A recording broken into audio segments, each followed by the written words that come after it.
Hola, hola, muy buenas tardes a todas y a todos. Soy Ricardo Rubiales, les doy la bienvenida a nuestra sesión de ida y vuelta de esta tarde, viernes 22.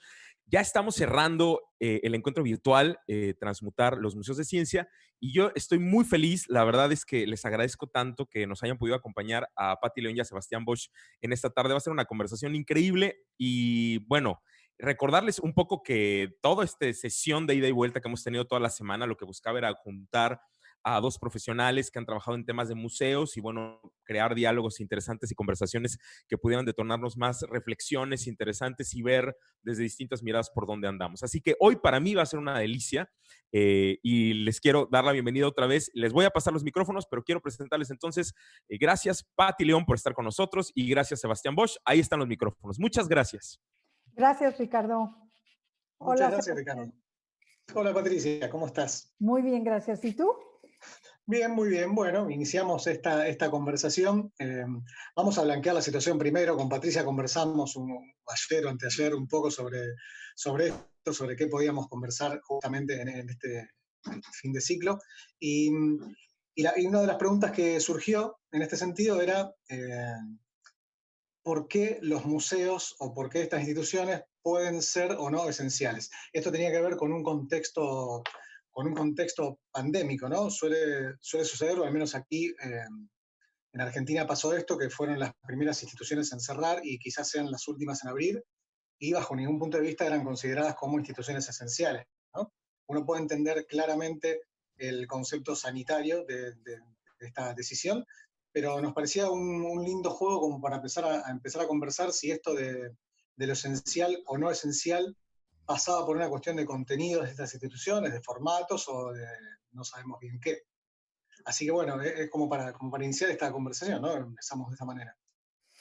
Claro que sí, Sebastián. Creo yo que pues tendríamos que verlo de una manera más sistémica y entender en el sistema que vivimos realmente qué es lo que se considera esencial y cómo podemos responder a narrativas que hemos traído a lo largo de los años de lo que es esencial y no es esencial, cuando en realidad pues considero que todo lo que aborda un museo y la experiencia en sí misma debiese de ser algo que se considerara esencial y creo yo que tanto museos de ciencias como de arte, como en general la experiencia en sí misma es algo que, bueno, para muchos es algo que es prioritario en la semana, el estar en contacto con estos contenidos, pero creo yo que se vuelve muy interesante verlo desde el punto de vista más sistémico, global, de a qué es a lo que le da prioridad los sistemas globales que vivimos hoy en día. Entiendo que un museo pues implica el estar en contacto con personas, y eso, pues de entrada, creo que fue el primer elemento que detonó el que se cerrara primero, ¿no? Y todo aquello que tenía que ver con contacto cercano, que no tuviera que ver directamente con salud o que tuviera que ver directamente con cuestiones de primarias, como podría ser en un momento dado la alimentación, pues fue lo primero que se fue cerrando, ¿no? Ahora tú planteas que será de lo último que se abra, e inclusive ayer en la conversación que teníamos Ricardo y yo, Ricardo presentó esta propuesta de la directora del ICOM y que pensaba que muchos museos posiblemente se cerraran. Estamos seguros que no volverán a hacer lo mismo, pero que algunos inclusive se pensaba que cerrarían. Entonces,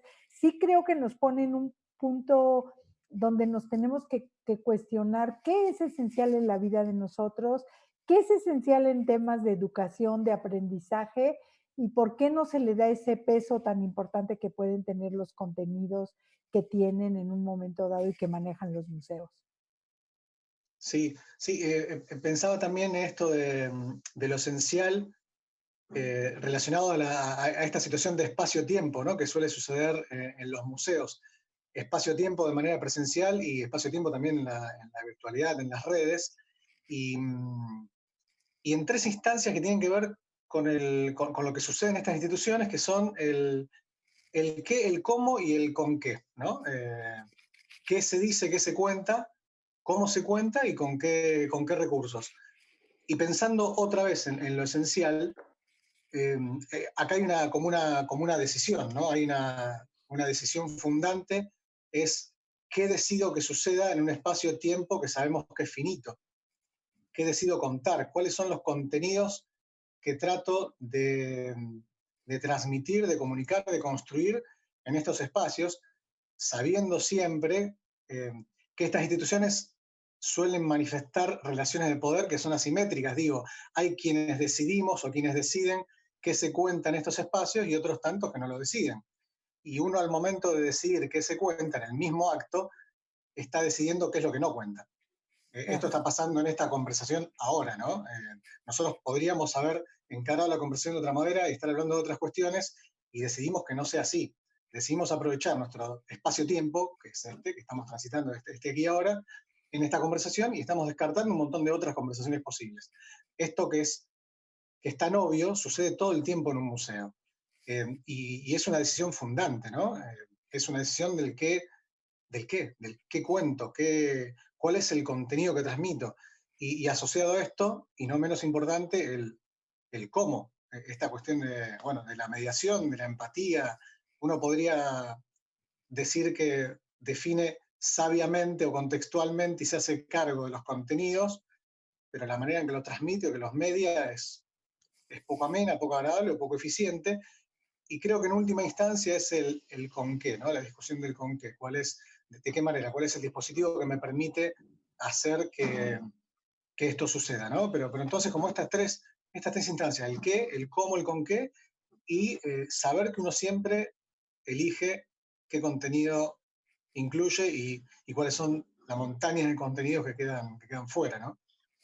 Claro, Sebastián. Y fíjate que ese tema que abordas se me hace muy importante porque siempre en el que creo que todos, como tú lo planteaste, estamos decidiendo qué compartimos y qué no compartimos, algunas veces de manera consciente y otras de manera inconsciente, ¿verdad? Esperamos que en el caso de un contexto de museo, pues sea muy intencionado y muy analizado el qué. Yo sí considero que hay muchos museos que se han dado a la tarea de recopilar información del ambiente que los rodea, ¿no? Y que incorporan contenidos que son relevantes para su comunidad o para la comunidad de museos que consideran que es importante recuperar esto. Y creo que este punto que mencionas se me hace interesantísimo. Fíjate que ahorita de manera simultánea está viendo una transmisión que plantea el Presencing Institute que maneja entre uno de ellos Otto Schammer y justamente el invitado de hoy a la 1:00 p.m.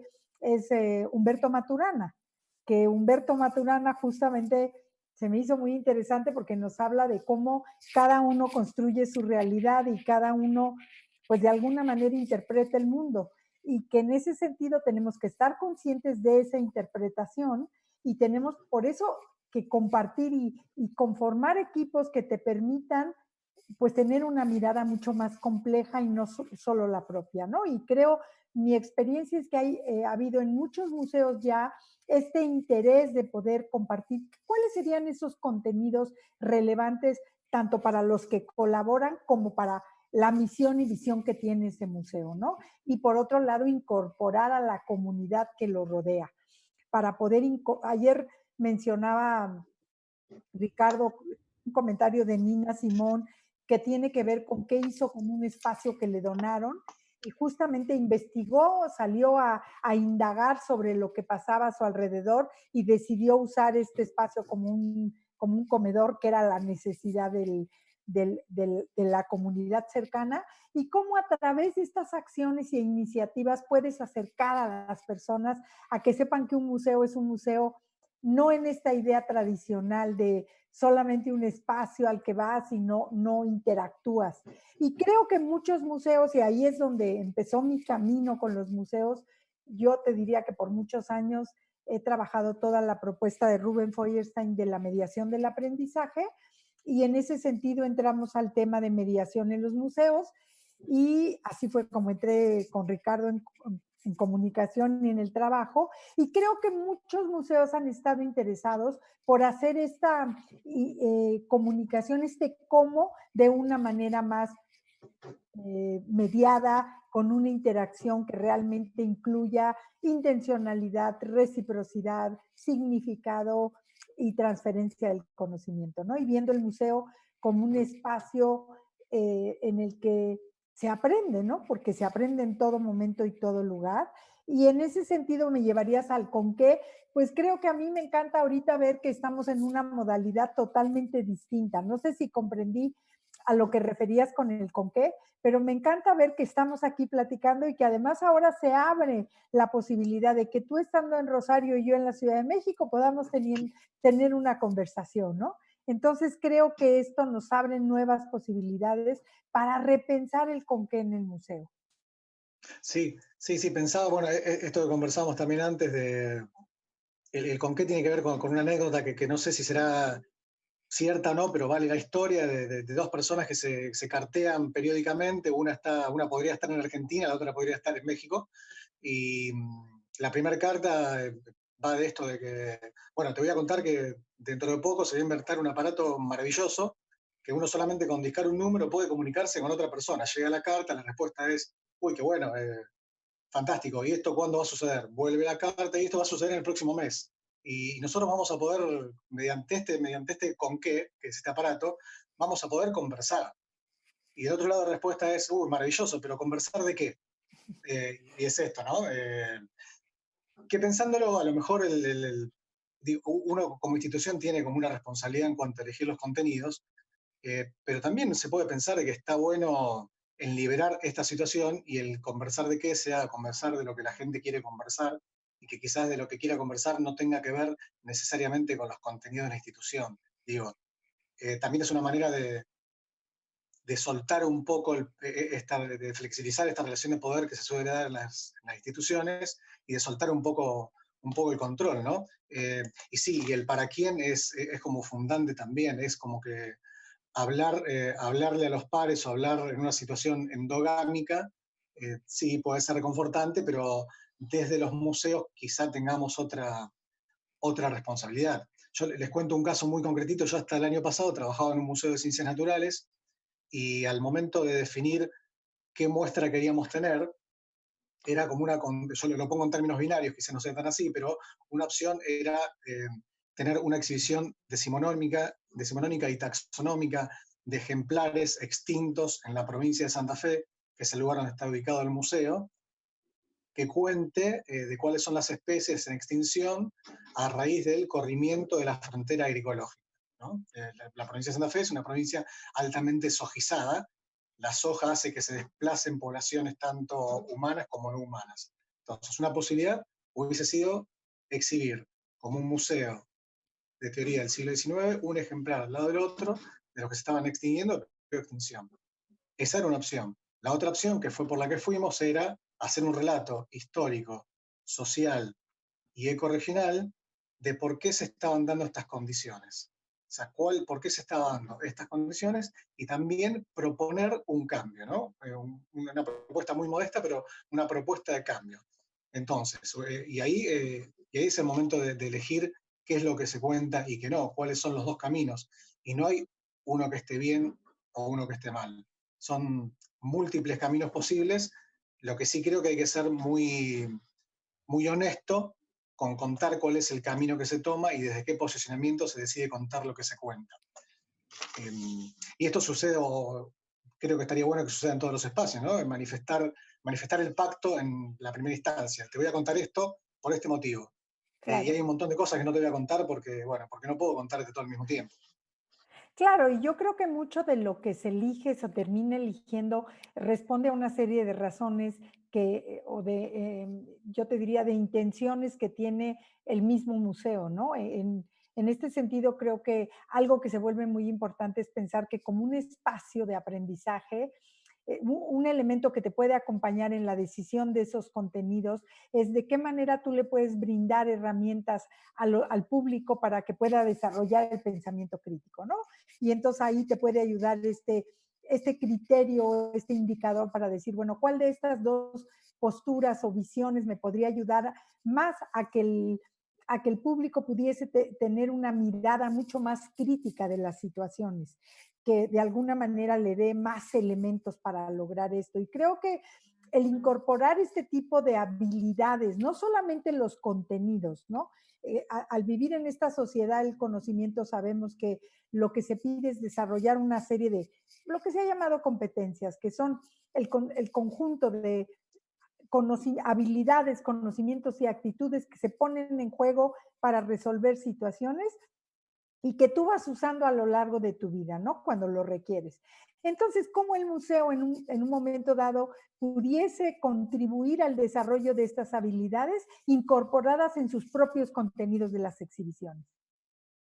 Sí, estaba pensando que qué genial que sería incorporar dentro de la definición de ICOM que se está discutiendo y se está proponiendo esto del desarrollo de habilidades, ¿no? De habilidades contextuales y habilidades contemporáneas, como una de las funciones de los museos que creo que sí lo hacen en este punto, de alguna manera esenciales, ¿no? Desarrollar un pensamiento.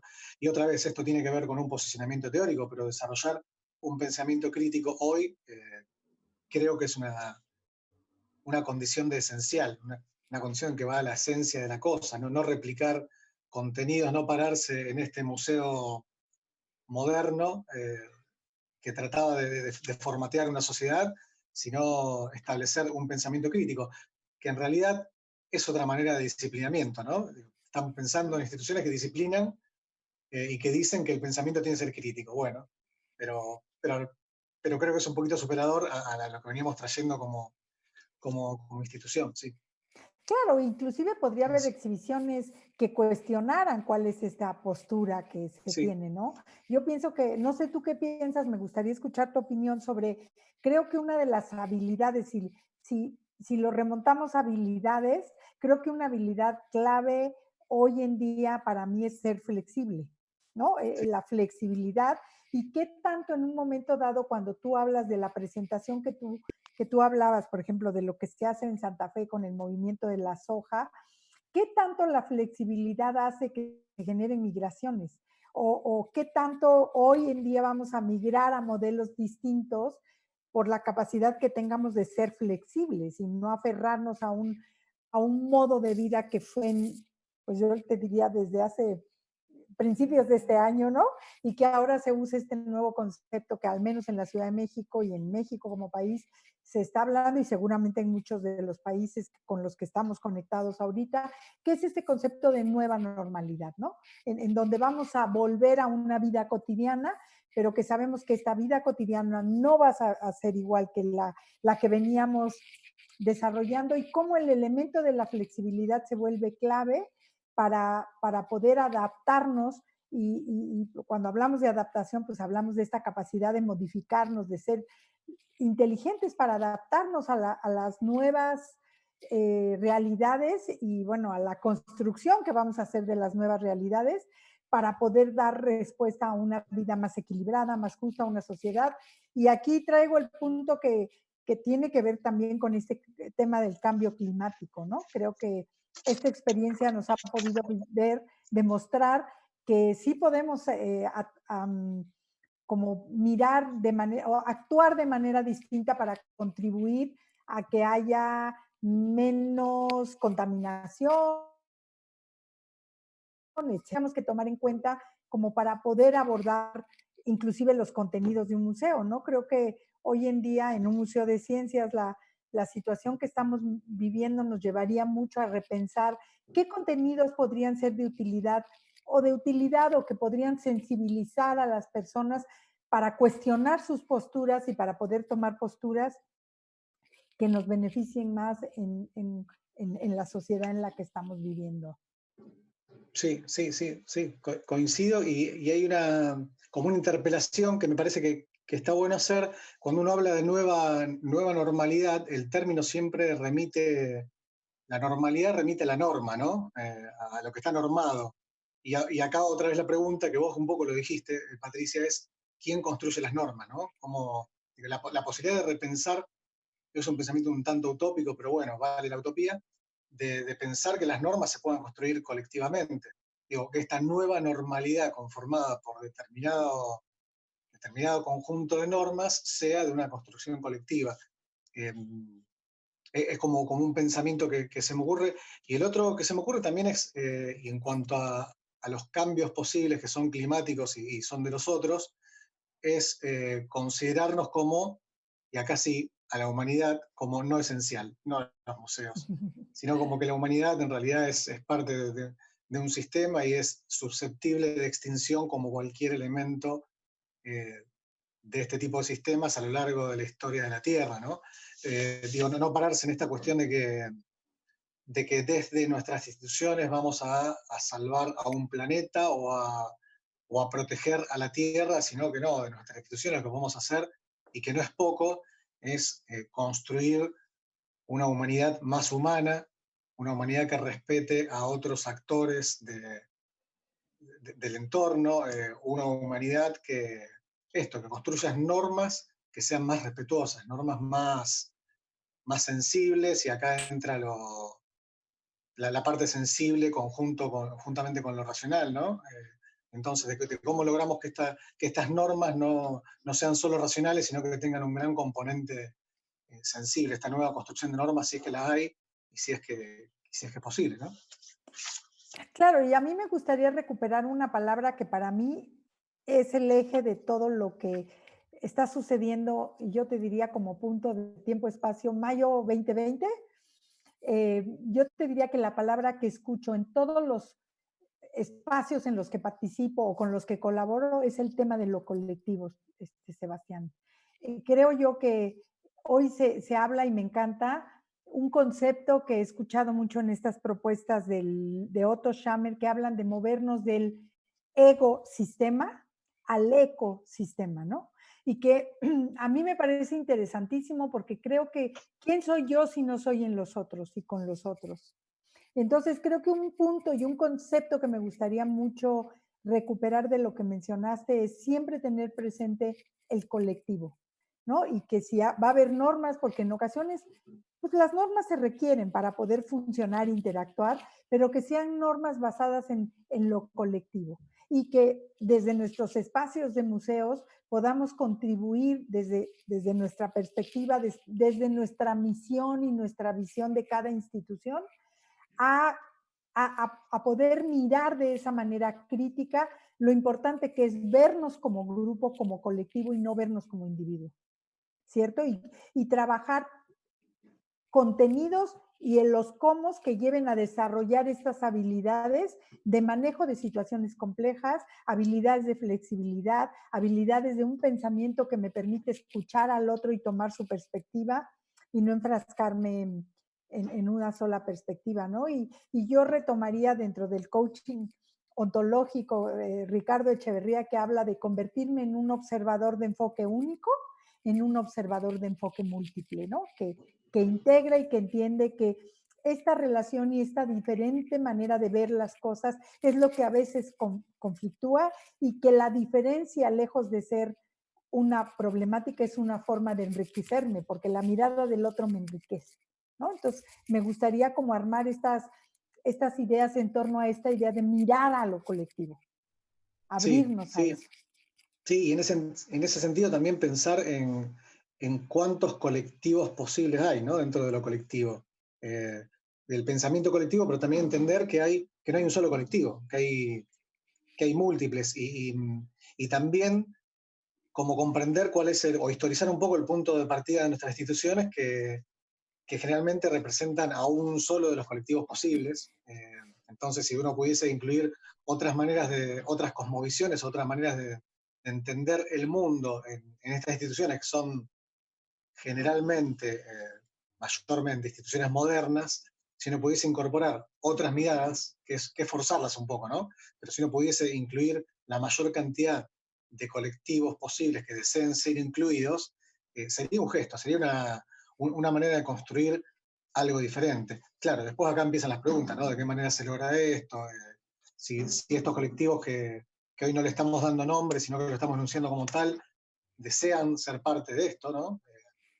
O sea, es la invitación y después aceptar ser parte o no, y después la construcción posible. Es como un trabajo muy de base, pero me parece que muy genuino y muy honesto. Y yo te quisiera preguntar, Sebastián, ¿no tienes la sensación de que siempre que empiezas algo vas caminando, pero también va a ser siempre algo inacabado, ¿no? Y ahí Sí, recupero esta mirada de la complejidad de Edgar Morán, en decir que va a haber una serie de cosas que vas a poder estructurar o trabajar en los diferentes colectivos, por ejemplo, pero siempre va a haber algo que en el mismo movimiento va generando nuevos retos y por lo tanto siempre hay esa sensación de inacabado, de que nunca está completo. Y eso es parte de la vida, ¿no? Y por otro lado, yo pensaría qué interesante es de alguna manera entrar esta dinámica del caos. Es un poco de caos, ¿no? Yo estoy muy amiga del caos y me encanta esta idea de que como siempre le corrí, le huí al caos por esta idea de que lo importante era el orden. Ahora yo te diría que estoy un poquito enamorada del caos, ¿no? Y de aprender a vivir en esos espacios que me permiten bailar, danzar entre este orden que necesitamos y este caos que genera también el integrar tantas miradas. me encanta la idea de pensarlo como inacabado celebro la idea. Es muy bueno porque tiene que ver también con un concepto de identidad cultural, digo, que es una identidad cultural que está en construcción permanente y que es un poco lo que apuntan los museos, ¿no? Y acá, no para otra vez establecerlo en términos binarios, pero hay como dos maneras de entender la cosa. Uno es como lo inacabado, como lo que está en construcción, y como lo que cambia, digo, si es inacabado y siempre falta algo, el cambio está presente, y si el cambio está presente, nunca es lo mismo hoy que hace un año atrás, ¿no? Y no va a ser lo mismo dentro de 2 meses o 3. Pensarlo en ese sentido es una manera, y la otra manera de pensarlo, con la que no coincido claramente, es con este concepto de clausura del pasado, de lo terminado, de lo indiscutible. Lo que presento en este lugar ya está clausurado, está terminado, y no hay posibilidad de discusión, de construcción. Es así. Y esa es una manera en la que suelen pararse muchos museos, también los museos de ciencias. Es muy claro el ejemplo en museos con colecciones etnográficas, ¿no? Donde un ejemplo clarísimo, y que el término técnico es clausura del pasado, es cuando se presentan comunidades originarias de una manera estática, que aún siguen presentes en el hoy, pero se las presenta de manera estática y se las clausura en sus posibilidades de participación contemporánea. O sea, el museo cumple con presentar estas poblaciones, pero las reconoce solo en ese punto, las congela en ese instante. No hay posibilidad de lo inacabado. Entonces, pensar a las instituciones con posibilidad de que de que nunca sean completadas, me parece como un concepto bellísimo, Patricia. Yo agradezco y te lo voy a robar, lo voy a acuñar, ¿eh? Porque es muy, muy Claro, bonito. Claro, y fíjate que yo digo, ni siquiera es mi idea, son ideas que vas recogiendo de diferentes autores, pero a mí eso me trae muy movida. Y tú mencionaste hace un rato el tema de la identidad, y yo creo que si lo ves como identidad de un museo, como identidad de una persona, yo siempre digo que vivimos en gerundio, ¿no? Que vivimos construyendo. O sea, tampoco nuestra identidad está terminada nunca, ¿no? Porque siempre las experiencias te van agregando cosas que te van haciendo mucho más rico. Y yo creo que esta idea creo que ha sido permanente en nuestra conversación, así lo percibo, esta idea de que las cosas no pueden ser binarias y no puedes cerrar algo porque no sabes esto cómo se va a traspasar a una nueva experiencia, ¿no? El ser mucho más flexibles, el ser mucho más, como diría Bauman, mucho más líquidos en ese sentido y entender este movimiento y este baile que hay continuo, sin dejar de tener claro cuál es tu intención, porque donde queda la intención está la atención, ¿no? Entonces hay que tener muy claro cuál es tu intención, porque ahí pones el foco y ahí es donde pones tu energía y donde pones toda tu atención. Entonces creo que en términos de todos estos puntos que has mencionado, sería importante como tenerlos en cuenta para seguir co-construyendo y seguir avanzando en lo que la realidad nos vaya pidiendo y dando respuesta desde nuestros espacios de museo, ¿no? Con nuestros objetivos. sí, sí, sí, sí. Acá retomo algo que decías antes que tiene que ver con la flexibilidad de estas instituciones, ¿no? Que también hay que reconocer que son instituciones que en un punto cuestan moverse, pues, y esto, y esto depende también de las características propias de cada lugar que estemos hablando, pero los museos o este tipo de instituciones son instituciones muy pesadas administrativamente y muy pesadas conceptualmente, y, Y esto hace cuando uno es pesado y rígido, es a la vez poco flexible, y entonces es todo un ejercicio de poder, digo, no llegar todo el tiempo tarde a lo que sucede, ¿no? Eh, Tener esta respuesta coyuntural inmediata requiere de un ejercicio que es un ejercicio a aprender. Hablo al menos por los museos de la ciudad que conozco, ¿no? Uno cuando pide respuesta inmediata, pide lo coyuntural, pide no caer siempre en el discurso que ya pasó hace 10 años o hace 5. Esto requiere de un ejercicio enorme y de un enorme esfuerzo por los equipos que trabajan en estos lugares, esta flexibilidad. Sí. Claro, y finalmente si lo pensamos, Sebastián, esta crisis que estamos viviendo, pues nos puso en un tema donde estas estructuras enormes, pues se han tenido que mover porque no quedó de otra, de la manera en cómo veníamos, pues nos metieron en una dinámica que a fuerzas tuvimos que aprender a ver cómo resolvíamos situaciones, ¿no?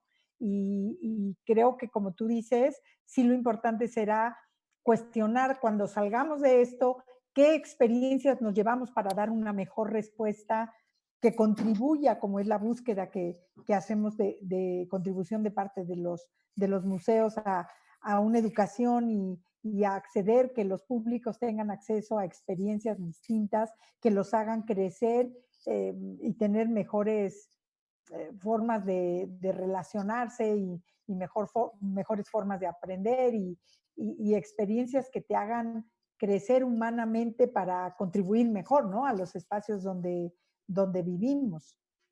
Sí, sí, cuando conversamos la vez anterior, vos nombrabas algo que a mí me gustó mucho, esto de incorporar todas las experiencias que están sucediendo en este momento, que son casi todas experiencias no presenciales, de ver qué tomamos de acá, hasta esta manera de relacionarnos, ¿no? Para potenciar a nuestras instituciones, que son básicamente experiencias espaciales, ¿no? Experiencias que se dan físicamente.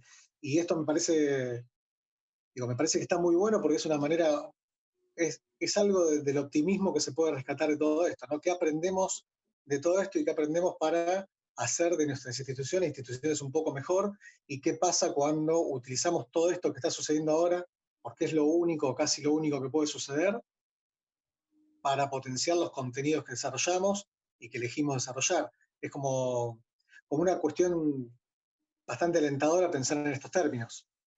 Claro, y yo creo que también algo que se vuelve importante, Sebastián, es este tema de cómo nos conectamos, ¿no? Con realmente mirar lo que está emergiendo en este momento.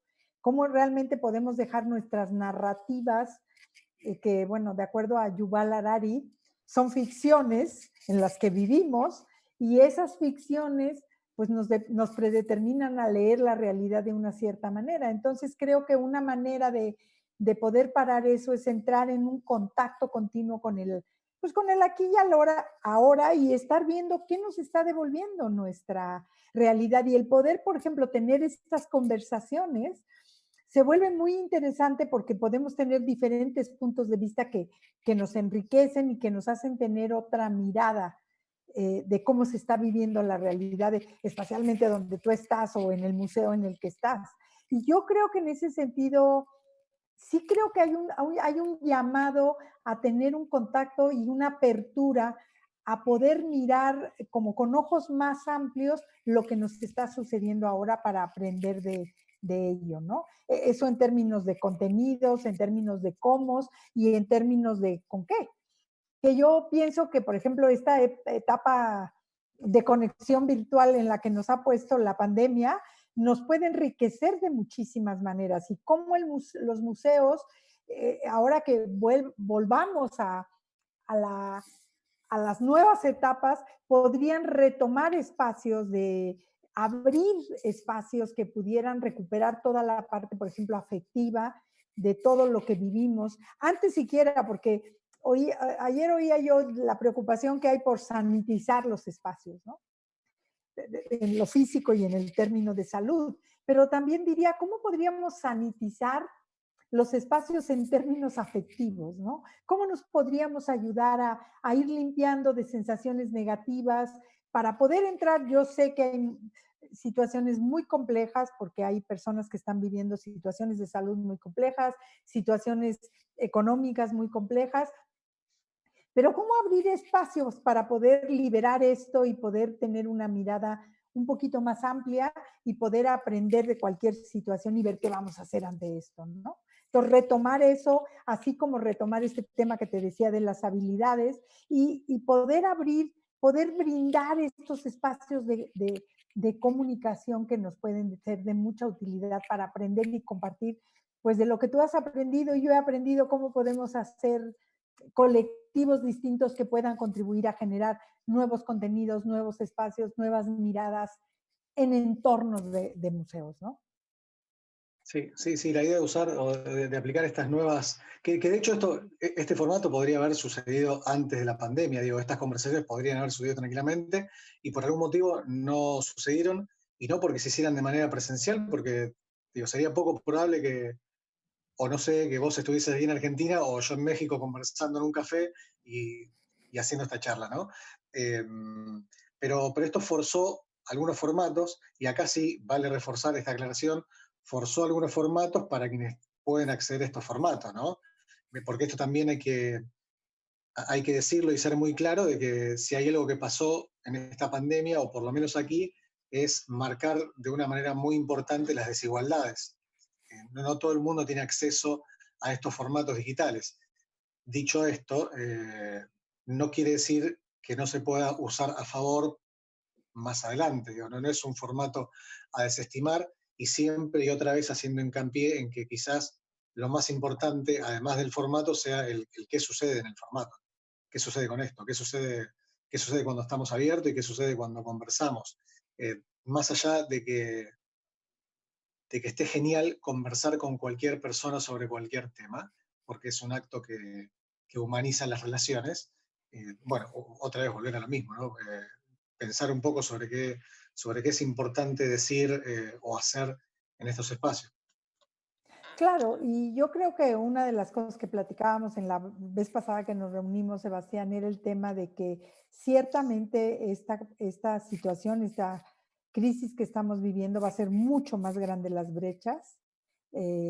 Por supuesto que siempre los más desprotegidos son los que más difícil la van a vivir y no hay que olvidar esto en ningún momento. Y por supuesto, creo que tú mencionas que no es solamente el hecho de actuar por actuar, no es conversar por conversar, sino qué calidad le podemos dar a los contenidos que en un momento dado pueda ayudar a otros colectivos a que se repiensen y a que repiensen una serie de acciones que llevamos cotidianamente, a veces de una manera mecánica. Y yo creo que en este sentido, pues acabas de tocar un punto importante y vuelve al primer punto con el que iniciaste, que es cuáles van a ser esos contenidos de calidad que nos lleven a tener interacciones de calidad. Obviamente eso siempre desde alguien que plantea la calidad con unos parámetros, ¿no?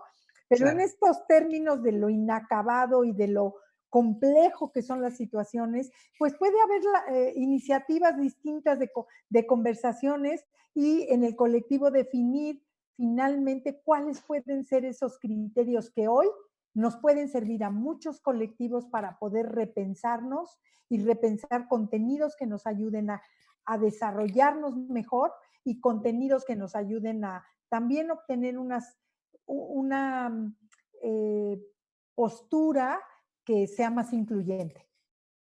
Sí, sí, y esto lo permanentemente inacabado, parecería ser un juego de palabras, ¿no? Pero esto de lo permanentemente inacabado ayuda a pensarse así.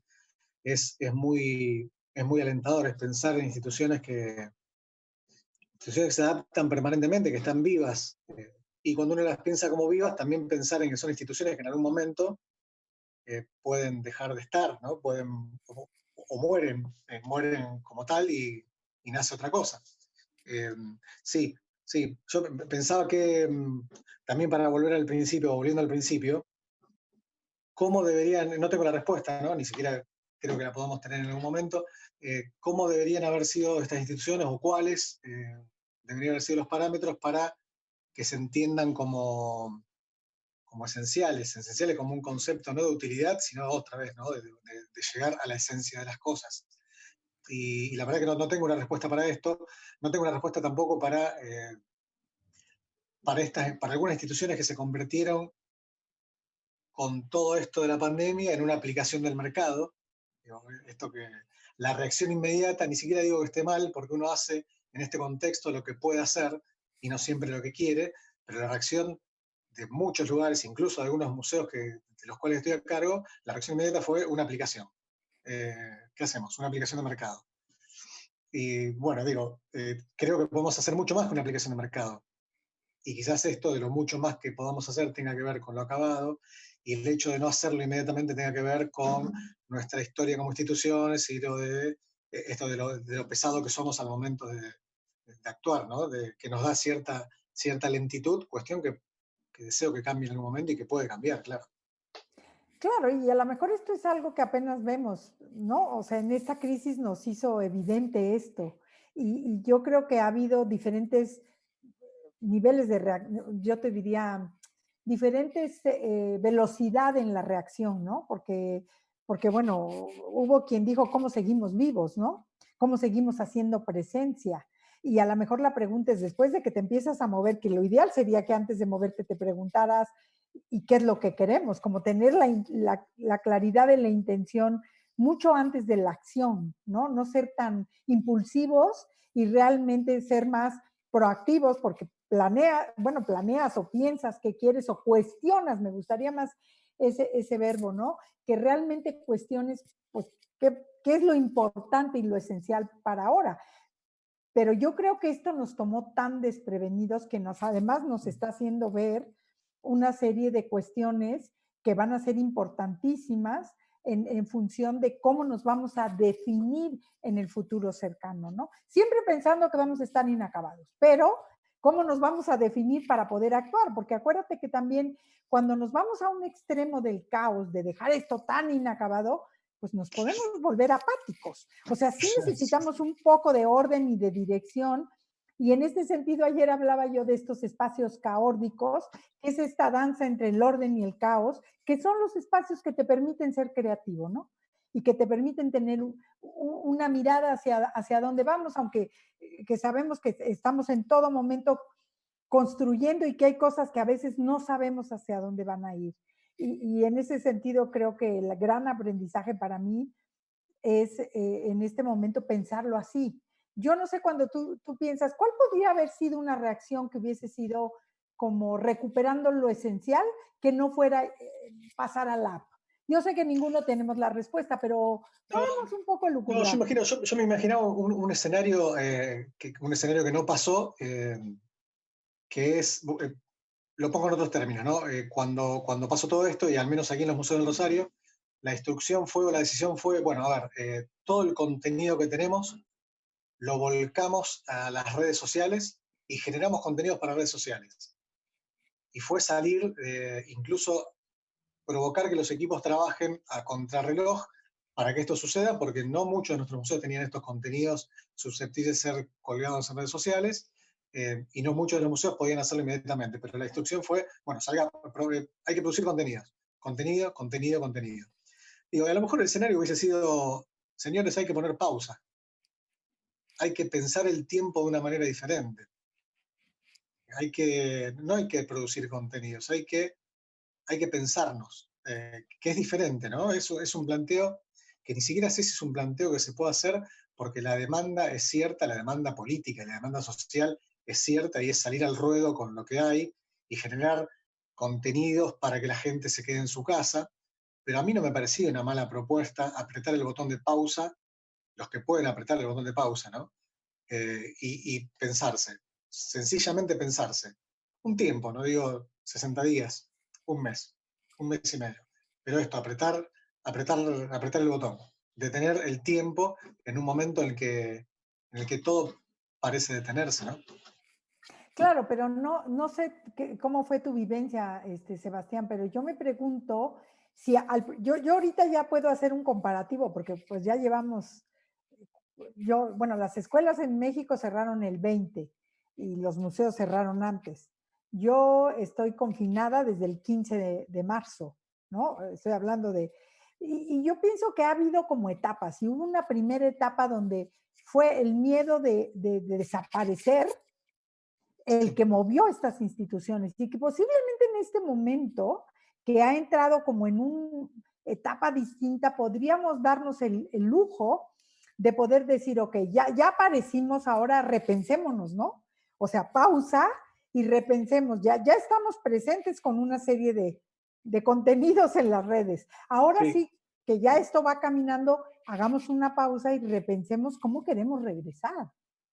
Sí, tal cual. Sí, perdón, y quizás tenga que ver con esto, tal como lo decís, ¿no? Con la necesidad de mostrar presencia.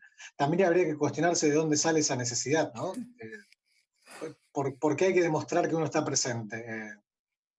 Y por qué no es importante demostrar la presencia de otra manera. Bueno, hay un montón incluso hay museos que lo hicieron, ¿no? Que mostraban la presencia repartiendo alimentos en la comunidad, y esa era una manera de mostrar presencia que no tenía que ver con volcar contenido en las redes. Y yo no estoy diciendo que volcar contenido esté mal. Estoy diciendo que fue como, como la reacción inmediata que muchos tuvieron. Eso, nada más. No, y se me hace muy interesante porque yo creo que ahorita podríamos cuestionarnos, por ejemplo, lo que dices, de por qué museos reaccionaron con entrega de comida, ¿no? O entrega de despensas, de lo que sea. Y qué significa estar presente? ¿Y de qué manera puedes estar presente más significativamente y más de acuerdo con tus propios valores como institución? Y cuando preguntas de por qué la necesidad de estar presente, pues yo creo que en muchos de los, infiero, ¿no? Es una inferencia, en muchos de los museos era el tema de que sigas teniendo los recursos para poder Claro. seguir sosteniéndote y sosteniendo al equipo.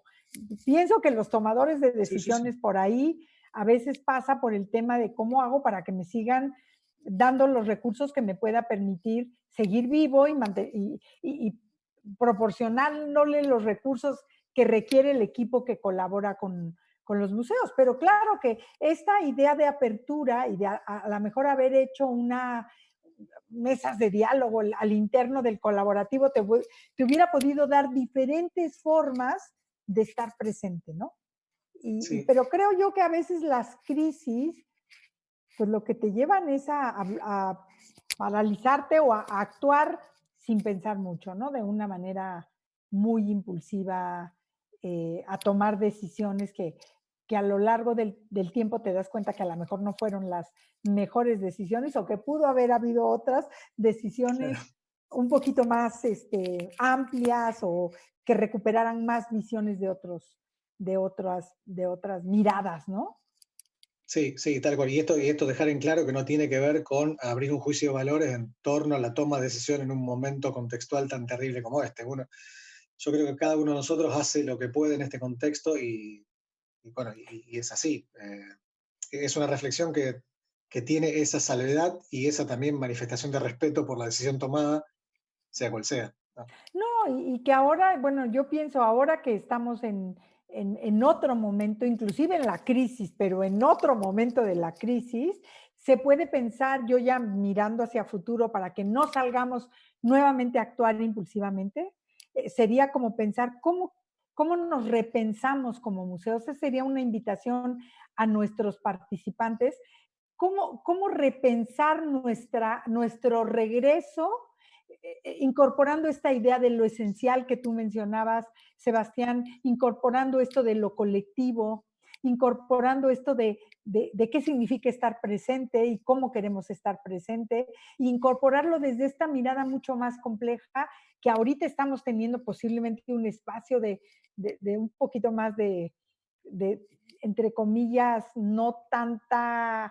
movimiento crítico y que yo creo que se va a volver nuevamente crítico cuando levanten el encierro oficial, ¿no? Porque, bueno, en México yo suelo decir que vivimos por la libre, ¿no? Porque cada quien termina haciendo lo que quiere, porque además en México no ha habido una obligación de encierro, ha sido una decisión pues de cada familia, ¿no? Porque no te detienen, al menos Claro. lo que sé.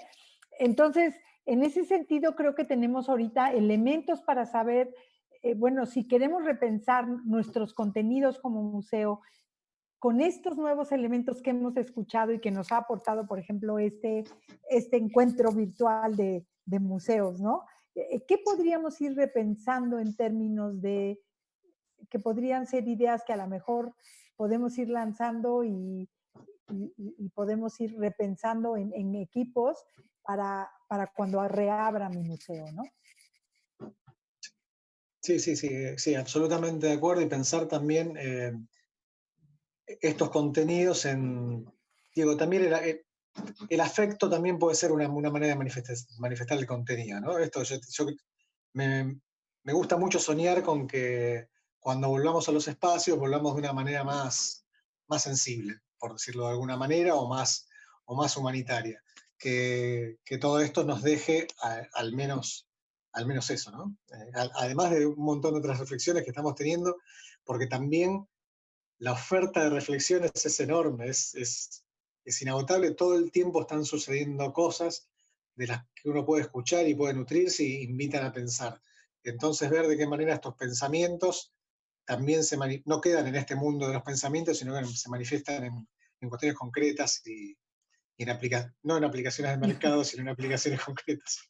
Claro, y creo yo retomo esta idea que tú dices de que regresemos más humanos, ¿cierto, Sebastián? Que regresemos, bueno, no sé, creo que esta experiencia nos ha permitido tocar emociones que a lo mejor no habíamos tocado o en muchos años o nunca, y que de alguna manera es como si se hubiera abierto un arco iris y un espectro de emociones que nos enriquece y que yo creo que eso nos hace más humanos y nos permite acercarnos más con una mirada de más empatía para poder ser más generativos, creo yo, ¿no? Y por otro lado, pienso que a lo que vamos a regresar, como tú dices, sea acciones.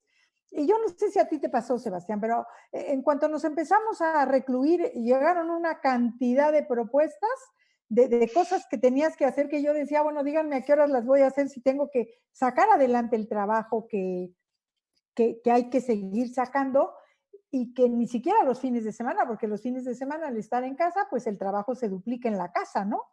Y al no estar en esta interacción.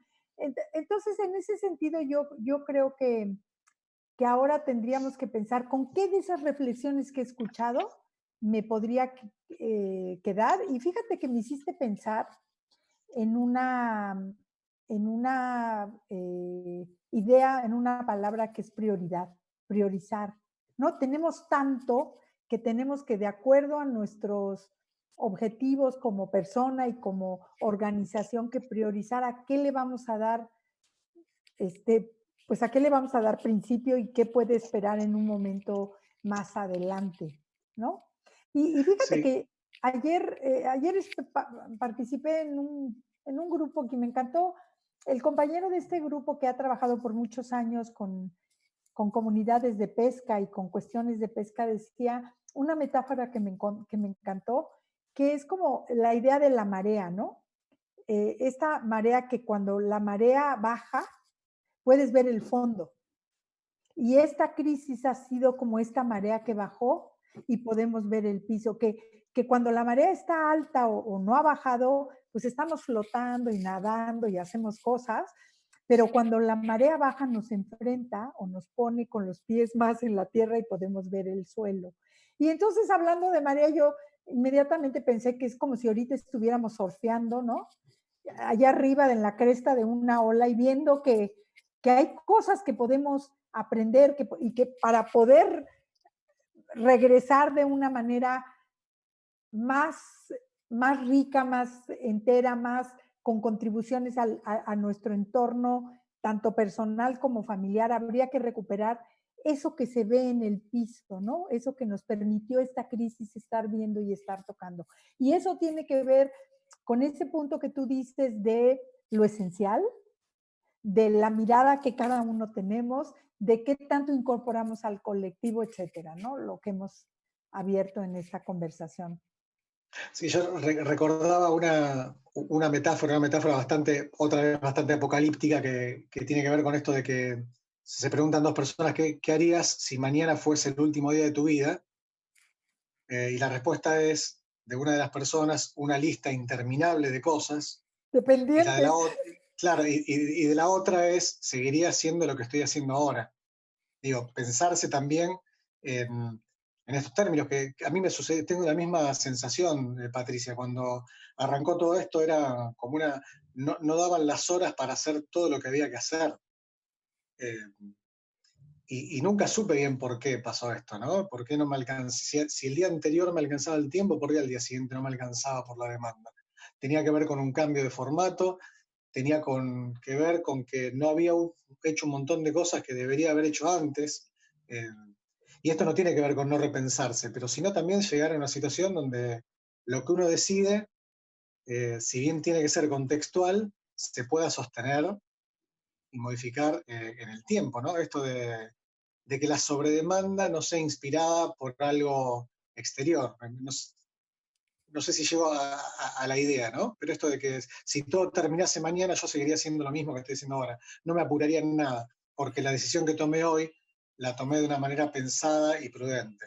Es un poco eso.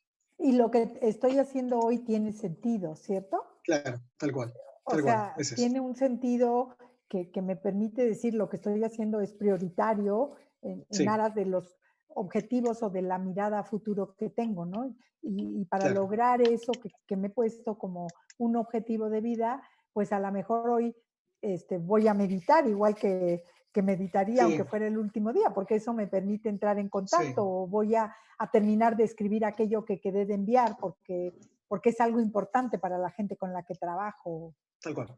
tal Sí, cual, ¿no? y cada uno evalúa qué es lo que tiene sentido y qué no. Puede tener sentido mirar una serie en Netflix, no sé. Eh, o meditar, claro. Claro, Digo, bueno, para aquí, estar seguro de la decisión, claro. claro, porque sería muy, una mirada muy lineal el pensar que solo meditar es bueno para unos, pero para otros será hacer otras cosas. Será Yo creo que tal aquí cual. creo que aquí el tema es parar el juicio, ¿cierto? Sí, Como el juicio que dicotomiza entre bien y mal, bueno y positivo y negativo, sino simplemente entender que cada uno de nosotros se va reconstruyendo y construyendo de maneras distintas, con parámetros distintos, diferencia que puede haber en estas perspectivas en el camino que vamos llevando como seres humanos y como colectivo, bien dicho. sí. Sí, sí, atender a esto que llamamos lo pluriversal y no lo universal, ¿no? Entendernos como humanidad, pero también entender que hay tantas diferencias como personas. Sin Claro, caer en este relativismo y que te lleva a la inacción que decías hace un rato, Patricia. Yo estoy de acuerdo también con que lo inacabado no puede ser todo inacabado, tiene que ser eh, un camino que tiene posibilidad de ser modificado y ahí está lo inacabado, y no es el caos permanente todo el tiempo, porque eso también invita a una suerte de inacción, es pensarse como no terminado, eso. Eh, claro. Y con respecto al tema de los cómo, no sé si tú has pensado algo acerca del tema de las interacciones, algo que pudiese, no sé, si has pensado en algo al respecto de los cómo a propósito de esta crisis. sí, yo lo que creo que las interacciones no siempre están asociadas a lo físico, al tocar y al hacer. Eso aplica en bastantes museos de ciencia experimental. Hay quienes creen que por el hecho de tocar un botón rojo está accediendo a una propuesta interactiva y esto no es así necesariamente. Creo que sucede interactividad en otros formatos y que sucede interactividad también con una mirada. Eh, así de poco comprobable y demostrable, ¿no? Y sí creo que la interactividad sucede de una mejor manera con una instancia de mediación bien elaborada. Ahí me parece como que está el eje, o al menos el eje en el que yo creo eh, como interacción, ¿no? Este mediador que está, si fuese un museo que está en sala, que está mediando con el visitante, que está trabajando en esta zona de desarrollo próximo que tiene que ver con contenido, pero también tiene que ver con el afecto, con lo humanizante, con lo cercano y digo, que puede ser acercarle un vaso de agua o ofrecerle un asiento si tiene ganas de sentarte y no necesariamente explicándole un fenómeno científico, ¿no? Ese es el tipo de interacción en la que creo y la que me gusta. la que deseo. Claro, y yo creo que un tema sería preguntarnos cómo podría ser la interacción si incorporáramos, no porque una cosa sustituya a otra, pero en el tiempo en que nos vamos a tener la oportunidad de volver a estar en presencia en el contexto del museo en tiempo y espacio, ¿cómo podríamos hacer eso utilizando pues todas estas herramientas que están hoy en día, ¿no? Como un apoyo para poder seguir teniendo esta comunicación. Sí, vos me enseñaste algo en la conversación pasada que me hiciste ver, esto de que aún en el formato digital uno puede vincularse o interactuar con el otro a través de la postura, de la mirada, de lo que dice. Entonces es también como quitarle estigma que tienen estos formatos para lograr estas cosas, ¿no? Nosotros estamos a miles de kilómetros y sin embargo, o al menos desde mi punto de vista, hay una interacción en nuestro diálogo y esto me parece susceptible a ser rescatado aun cuando el formato presencial sea posible. Así como digo esto, también digo que si el formato presencial nunca más va a ser posible, los museos van a dejar de existir como los conocemos. Digo, el museo es una experiencia básicamente física, básicamente son narrativas que se recorren el espacio, entonces si le quitas el espacio y te quedas con la narrativa, quizás estemos inventando otra cosa o quizás sea una reformulación tan lejana a lo que hoy conocemos como un museo que sea algo muy distinto. Pero la virtualidad no, me parece que hasta favorece la interacción. Claro, y que bueno, en estos momentos ha sido un medio para poder estar cerca, ¿no? Para sentirte Sí, comunicado. sí, Porque siempre he pensado, si la consecuencia hubiera sido que quitaran la luz, pues ni remotamente estaríamos teniendo la oportunidad de, digo, encerrados y sin luz, o sin la claro. posibilidad de tener esta conectividad, pues sería mucho más complejo, ¿no? Pero sí, creo yo que en ese sentido, en contextos virtuales se pueden tener interacciones de calidad Sí, sí, y habría que indagar cómo poder hacer esas interacciones para, como tú dices, posiblemente no, yo ya no creo que vayamos a regresar con un concepto de museo como el que teníamos antes. Creo que algo va a suceder, una mezcla que nos permite en un momento dado tener una nueva manera de interactuar utilizando el mayor número de herramientas que se tienen, ¿no? Y que claro, lo que va a importar no es que tengas una app o que tengas estas interacciones, sino la calidad de la interacción con el público. sí. Sí, sí, sí, tal cual. Es como cómo utilizás, si vale el término de herramienta, cómo empezás a utilizar esta herramienta para sumar, claro. Sí, sí, totalmente. Y yo creo que ahí en ese sentido algo que se volvería importante sería el poder, pues, pensar desde ahora en los colectivos cuál podría ser esa construcción posible de un nuevo museo con mayor riqueza o con mayor variedad. Sí, es como a mí me gusta mucho los modelos de museos pequeños, ¿no? Porque son los museos que más posibilidad de contacto tienen. No es que los otros museos no lo tengan, pero quizás sea un poco más complejo. Si querés, los que tienen que ver con museología social o con museos comunitarios, nunca trabajé en uno de ellos.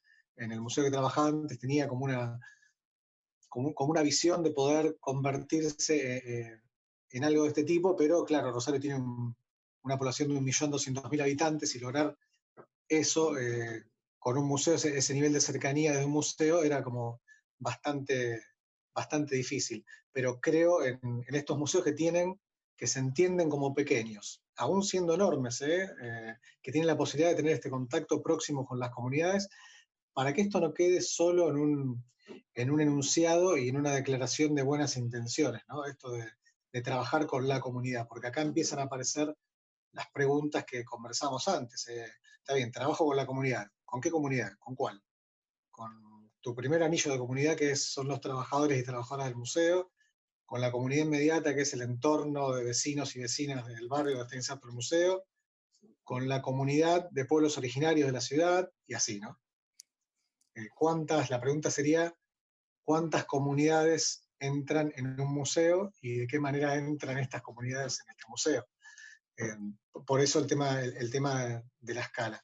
Creo también que cuanto más grandes son los museos, más universales tienden a ser y menos pluriversales, así como en términos generales. Pero es un poco lo que me imagino, ¿no? Yo también creo que, o deseo que los museos tengan un fuerte anclaje en la comunidad y que esta comunidad tenga un anclaje genuino, no que el museo hable en lugar de, sino que se construya conjuntamente. Porque esto de que hable en lugar de él también es algo peligroso. El museo que se enuncia como portador de voz de los deseos de una comunidad. Y a ver, a mí me gustaría dudar al menos esto, o tener prudencia. Claro, a mí me gustaría preguntarte porque no me queda claro cómo se vería cómo lo visualizas tú esta idea de universalidad versus Versalidad. Ajá.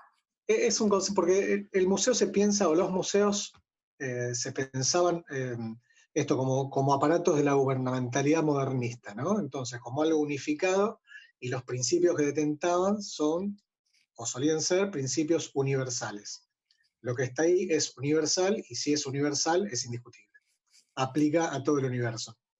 Entonces, pensarse como pluriversal, como que hay varios universos posibles, te da la pauta a pensar el museo como inacabado, ¿no? Como museo que se cuestiona a sí mismo y como museo que reconoce otras verdades.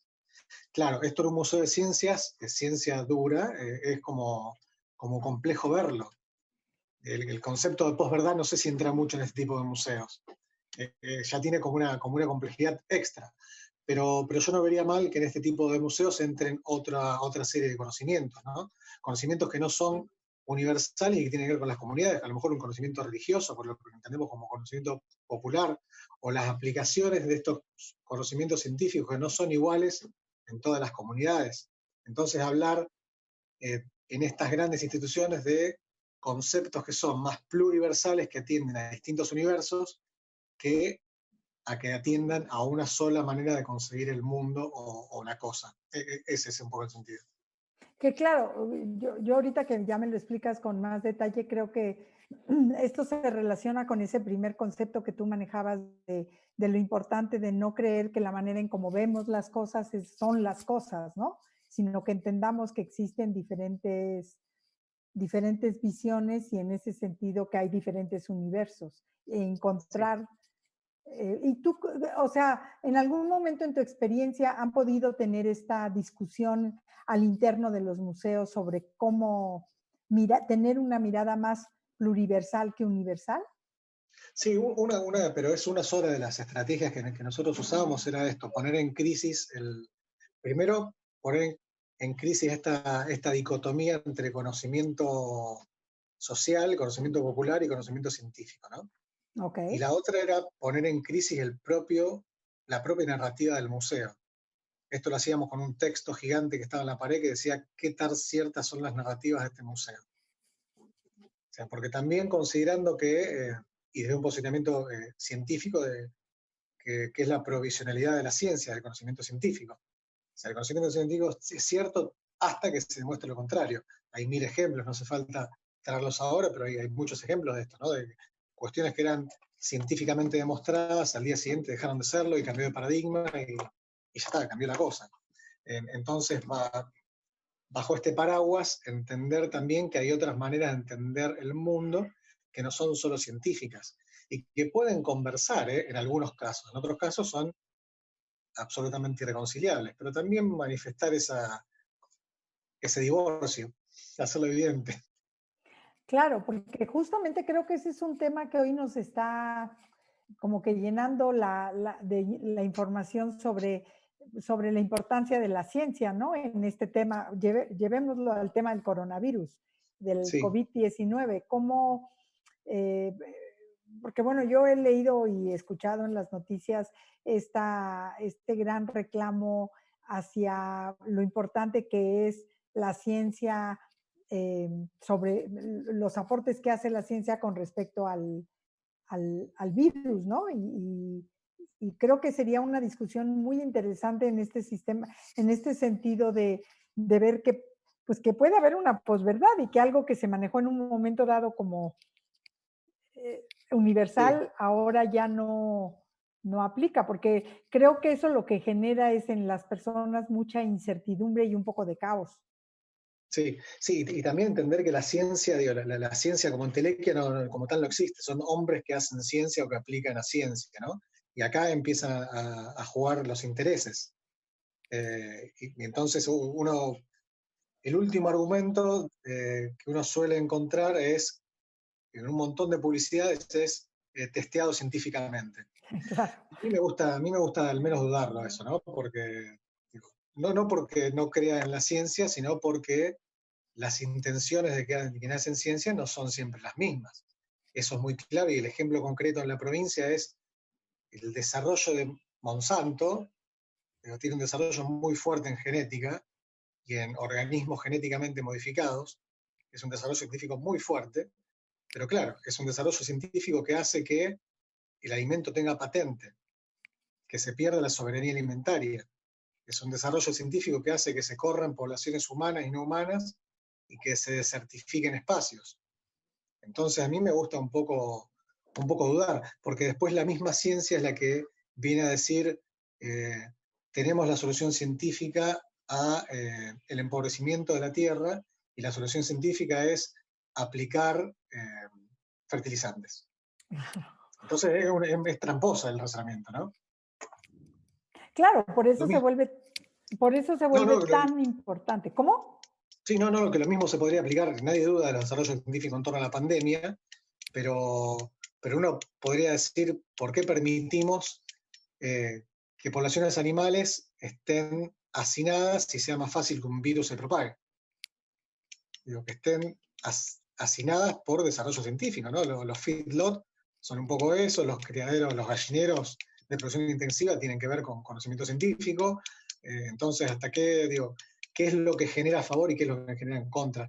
Como para poner en duda al menos que no sea una nueva deidad la ciencia, una nueva creencia absoluta, sino que también entender que es cuestionable por esto de que son personas quienes hacen ciencia, y las personas somos cuestionables siempre. Claro, y eso se vuelve interesante porque creo que esto sería un elemento que se podría incorporar en justamente en un museo de ciencia, ¿no? Esta idea de cómo tienes que tener elementos importantes de razonamiento, de pensamiento crítico, para poder debatir o comprender que siempre hay otro lado de la narrativa que predomina, ¿no? Sí, sí, sí, hay un grupo que es un grupo que se llama el Grupo Oblomov, que lo que hace es un libro digno de ser leído, como tantos otros, pero lo que hace es poner en crisis el modelo científico actual, ¿no? ¿Para quién juega la ciencia? ¿Para quién juegan los científicos? ¿En qué equipo están? Y esto no significa demonizarlo, y yo no estoy en esa postura, sino que creo en la construcción conjunta. Es como que es un conocimiento muy válido, muy esencial, que depende de la voluntad de las personas como tantos otros y que construye junto a otros conocimientos algo que puede ser maravilloso. Ver eso también, ¿no? Claro, y que, bueno, sigue una serie de principios que te puede hacer que sea replicable y que tenga las mismas efectos que se esperaban, ¿no? Todo este tema. Yo creo que sería no sería, sería un tema, este libro, por ejemplo, este libro del que nos hablas, ¿qué es lo que plantea o cuál es el nombre para que dices que todos deberíamos de... Yo no me acuerdo el nombre del libro, lo tengo en mi biblioteca ya, no lo estoy viendo acá.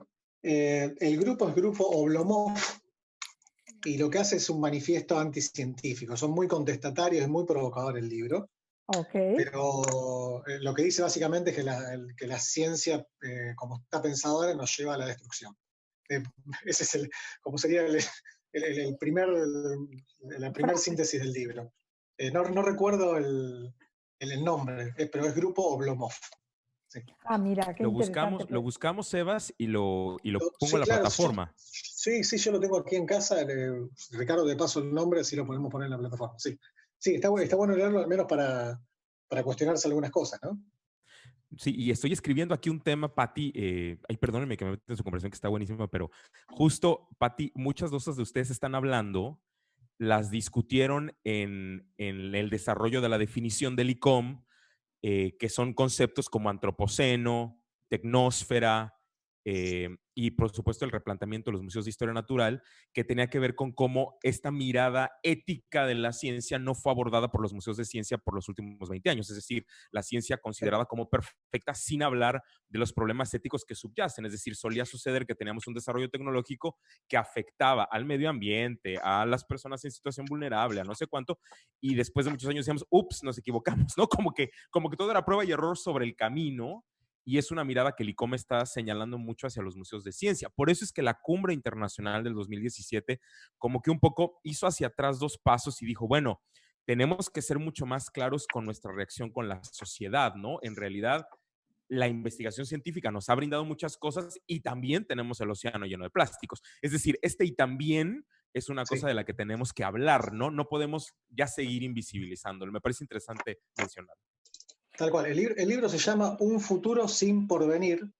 Ya. Acá lo encontré. Es Un futuro sin porvenir. Y la bajada del libro es ¿por qué no hay que salvar la investigación científica? ¿Por qué no hay que salvar la investigación científica? Grupo Oblomov. Es maravilloso porque pone en jaque un montón, son muy, muy contestatarios, muy radicales en su manera de pensar, pero justo eso, ¿no? Pone en jaque algo que está bueno poner en jaque. Pero bueno, y a lo mejor como trabajadores de museos de ciencia, Pati, yo creo que tendríamos que leer cosas así, ¿no? Como Claro. para, claro. Y un punto que las conversación que tuvimos antes, Sebastián y yo, un punto que saltó es el tema de la ética, que creo que justamente es esto, ¿no? Sí, Y sí, creo sí, que no, sería obligado en un museo de ciencias tener una visión así, que te sí, abra. sí, y está buenísimo porque años atrás era impensable cuestionar a un museo de ciencias. El museo de ciencias funciona, diría que cualquier museo, pero el de ciencias más que ninguno, funciona casi como un diccionario, uno va a buscar la verdad ahí. Lo que está ahí es cierto, es absolutamente cierto. Es la verdad absoluta la verdad universal, justo otra vez, ¿no? Es indiscutible y lo que no está ahí como cierto es mentira. Entonces, correrse de este lugar me parece enriquecedor, está bueno, ¿no? No, me parece extremadamente importante el poder abrir discusiones sobre esto, sobre todo en un contexto de museo de ciencia, y justamente esta idea que planteas de las cosas son absolutas, ¿no? Desde esta perspectiva son absolutas y sabemos que la vida no es así, ¿no? No, claro. Sí. Y que, Totalmente. y que en ese tema, pues, tendríamos que trabajar. Ricardo, no sé si tú, contextualizando esto que plantea Sebastián, ¿habrá habido otra discusión o otro tipo de lecturas que puedan enriquecer este punto que plantea Sebastián sobre propiamente diríamos que la ética, Sebastián? Sí, sí, sí, tal cual. Mira, acá estaba recuperando una de las frases del libro. Ellos dicen, es decir, que la idea de ciencia singular, pura y desinteresada emergió en la conciencia colectiva en el momento en que los poderes económicos, financieros, industriales y políticos, grandes cuerpos del aparato del Estado en pleno auge, tenían más necesidad de los saberes científicos. Como que atan este desarrollo científico a grupos de intereses económicos y eso uno podría decir que es éticamente dudoso, ¿no? Al menos. Sí, respondiendo un poco a lo que dice Pati, gracias, Sebastián. Si quieren, voy a poner, ustedes tienen en la plataforma una parte, han estado leyendo sobre posverdad y antropoceno y tecnósfera, pero les voy a poner los textos que utilizaron el comité de definición del ICOM analizando justamente estas historias. Todos son publicados en el 2019 y hay gente, pues todos los comités, digamos, del ICOM han estado muy involucrados incluso en el desarrollo de estos textos. La sesión empezó, Pati, la del ICOM, la primera sesión era presentar Bombay, por ejemplo, y cómo en la misma ciudad hay una crisis ecológica muy fuerte marcada por la desigualdad. digamos, porque evidentemente se ve la zona, digamos, con un nivel socioeconómico muy pobre y la zona con un nivel socioeconómico increíble. Y solamente las personas que tienen dinero son las que tienen árboles, donde viven, quiero decir.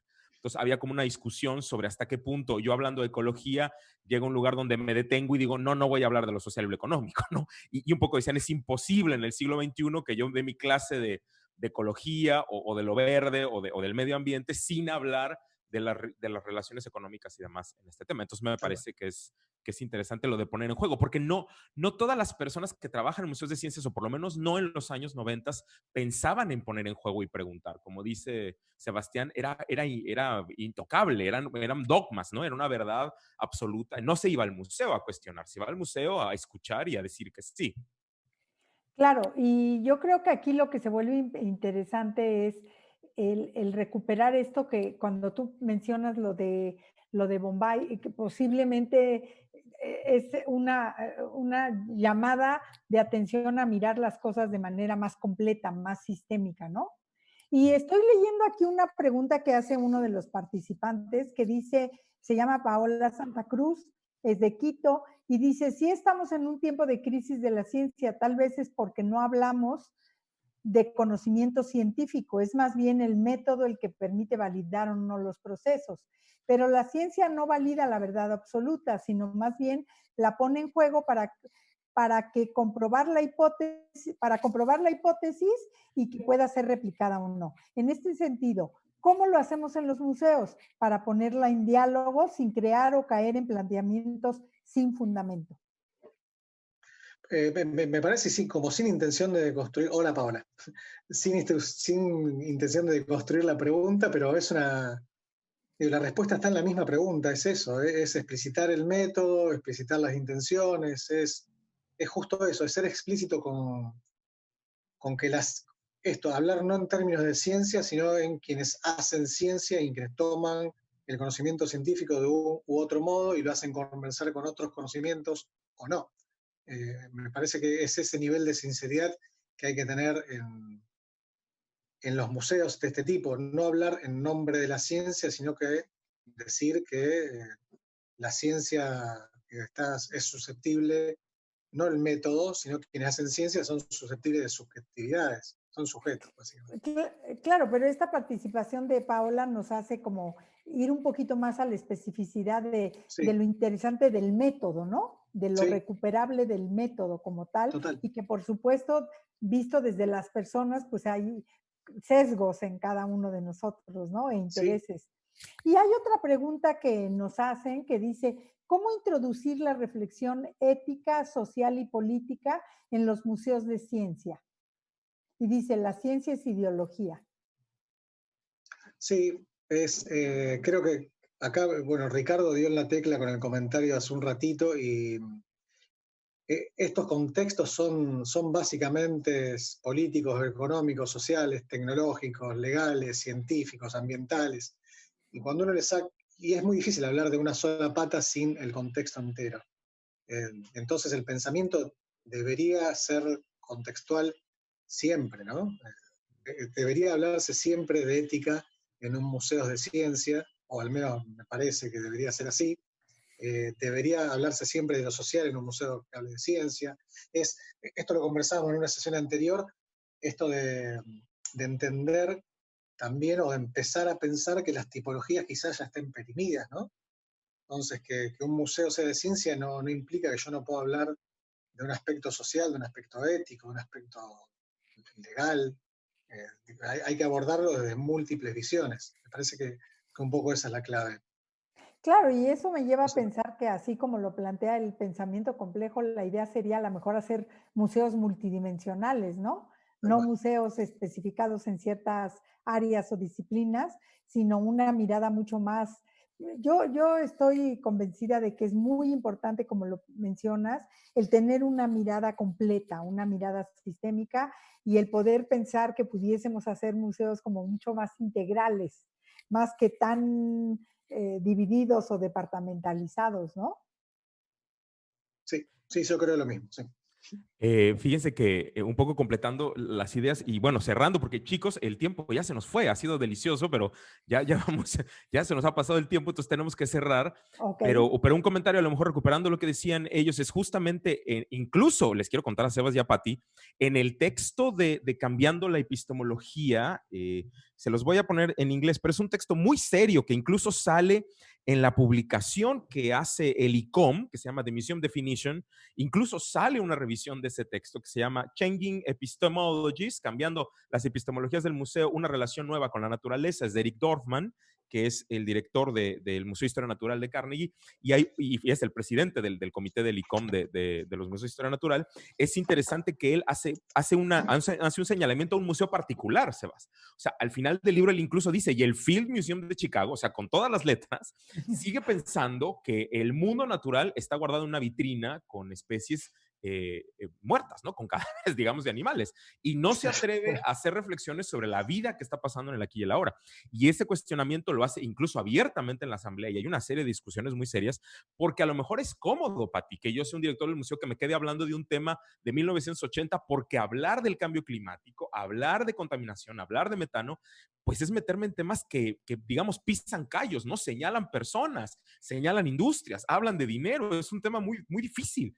Y ahí, digamos, lo que estamos hablando de los pesticidas y su relación con la leucemia, bueno, pues es un tema de salud, ¿no? Decirlo, pues es un tema que a lo mejor muchos directores dicen, como bien dice Sebas, no quieren hablarlo, ¿no? A mucha gente no le conviene, pero es hablar del aquí y el ahora, ¿no? Claro, y eso nos llevaría, si nos colocamos en el día de hoy, pues eso nos llevaría a todo el tema que se desata con respecto a cómo se va a abordar el tema de esta pandemia que estamos viviendo en términos de vacunas, de medicamentos, que ahí estamos teniendo un claro momento donde tendríamos que repensar realmente qué es lo que nos están ofreciendo los medios en general de comunicación y los medios científicos. Y chicos, tenemos que cerrar. Entonces, Pati y Sebastián, ya no tenemos más comentarios, les agradezco muchísimo. Entonces, un comentario final para cerrar. ¿Qué se llevan de la sesión? Y con eso cerramos. Bueno, pues yo quisiera agradecerle a Sebastián, agradecerte a ti, Ricardo, por el espacio. Yo me llevo muchísima información para reflexionar muchos puntos que se han mencionado sobre la ética, sobre lo colectivo que me llevo, sobre todo para reflexionar y para accionar, ¿no? Esa sería la idea. Sí, un poco lo mismo. Yo, gracias a ambos, un gusto y me llevo un montón. Me llevo primero una gran alegría por la conversación y también un montón de conceptos que son para trabajar y pensar. Así que gracias. Gracias, Sebastián. Gracias, Ricardo. Mil gracias. Gracias a todas y a todos. Muchísimas gracias. Esto fue nuestro ida y vuelta. Y nos vemos en un rato en la mesa de diálogo. Gracias, Pati. Gracias, Sebastián. De verdad, muchísimas gracias. Gracias a todos y a todas. Nos vemos muy pronto. Mil gracias. Adiós. Gracias.